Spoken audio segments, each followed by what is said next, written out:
Hello, you're on time for New Vision TV News. I am Ruth Naseje. Now, the stage is set for the final showdown over the lifting of the 75-year limit for election of president. As Uganda East MP Raphael Magezi presents the private members' bill to lift the limit, the support from his party is being met with harsh resistance from those opposed to the bill. There is even harsher reaction from the security forces to unauthorized expressions. But where did it all start? Clause B of Article 102 in the 1995 Ugandan Constitution started causing debate near 3 months ago, even before it was discussed by Cabinet. The clause states that a person is not qualified for election as president unless that person is not less than 35 years and not more than 75 years of age. The incumbent president, Yoweri Kaguta Museveni, is now 73 years, and if Article 102 is not changed, he will not be eligible to contest for president because he will be 77, and the constitution puts the maximum limit at 75.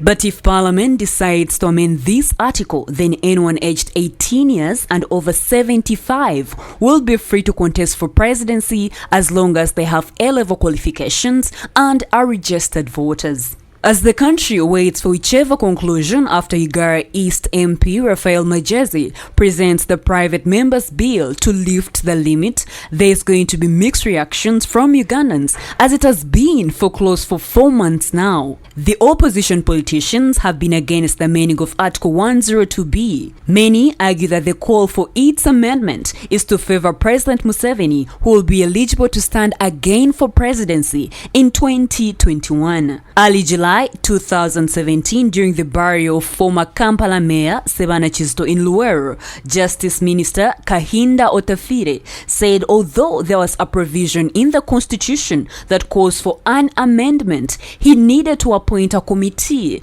that seeks people's opinions.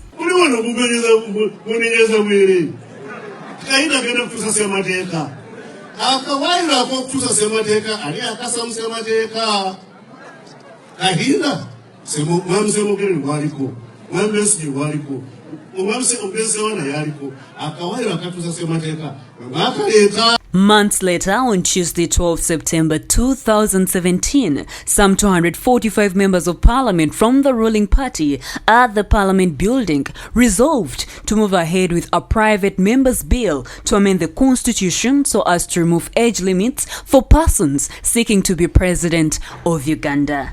Since then, some opposition members of parliament have come out to condemn lifting the age limit. An independent member of parliament, I absolutely will not support this motion. I will not support it. Because why should I support a constitutional amendment when some of us are also keen for the same position? You never know. If you're a member of parliament, your last destination in politics is to be the president of the country. So most of these young stars we have in the parliament are aiming at that position. And I think they are very capable of leading this country. We do agree with the Constituent Assembly that at 75, one need to retire. As the president said in an interview with NTV Media, that at 75 years of age, you have little to offer to the country for stability of this country. Article 102B of the Constitution is the only checkpoint for leaders always to deliver what they can before retiring. You defeat me here, we know where you sleep. I will come for you at your home. We shall not allow to be fooled like this. I had Anita talking of the army, that the military is on our side. Today I came in. Somebody was, when I was coming in here, I entered the lift and found an armed younger man in a lift. Guns everywhere. And I call upon Ugandans.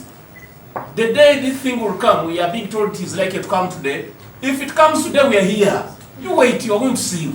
Other lawmakers against the lifting are Kampala Central MP Muhammad Nsereko, Buyaga West MP Barnabas Tinkasimire, and Remyaga County MP Theodore Sechkubo, who were also summoned by the Criminal Investigations and Intelligence Directorate. Some sections of the public have protested in favor of scrapping the presidential age limit. Some include market vendors and taxi drivers. The sections of the public that are in favor of amending this clause are majorly members of parliament from the ruling party.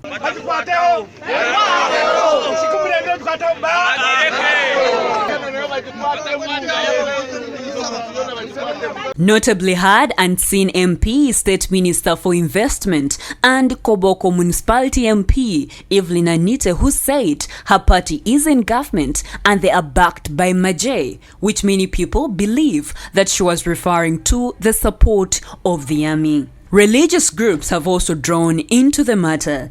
The Interreligious Council of Uganda's view is that the removal of age limit for president is a delicate matter that shouldn't be monopolized by politicians in parliament. To that, Haj Abdunaduli, the minister without portfolio, hit the religious leaders, describing them as double dealers. How many have been so jailed? How many have been so killed if they play with politics? Donald Lumu, have we forgotten him? So earlier in the 60s, there was Father Chikundu, was the editor of Muno publications. He was eaten. Security deployments have since increased in the city and mostly visible at the parliament premises. With such mixed reactions from various sections of the public, we can only wait to see what will transpire from today's parliament session. And in our sports news, KCCA registered their first win of the season as they move top of the Azam Uganda Premier League table. The Lugogo side beat Onduparaka 4-1 on Tuesday evening. Earlier, the defending champions settled to 1-1 and 0-0 draws against UPDF and Maroons in the opening games of the season. Derek Nsibambi opened the lead for KCCA in the 32nd minute. An own goal from Mohamed Rashid doubled the lead in the 62nd minute. Before substitute Jackson Nunda scored after dribbling past Onduparaka defender Nomad Saddam and goalkeeper Nicolas Sewato in the 87th minute. New signing Tito Okello, who replaced Nsibambi, made it 4-0 in the 88th minute before Rashid paid for mistake with a consolation for Onduparaka through a corner kick in the added minutes of the game. Despite registering their first defeat this season, Onduparaka head of technical Leo Andra was optimistic that his side will bounce back strongly. You're still watching New Vision TV, and in our daily Pearl of Africa series, we take a look at what you didn't know about the Ugandan kob. Now, the Ugandan kob features on the coat of arms, representing the treasured tourism potential of Uganda. Now, it is an herbivorous animal from the Bovidae family. It is found in most of the national parks in the country, and their graceful nature makes any visitor want to take a selfie with them. Let's take a look. Uganda is one of the countries in Africa that is blessed with kobs.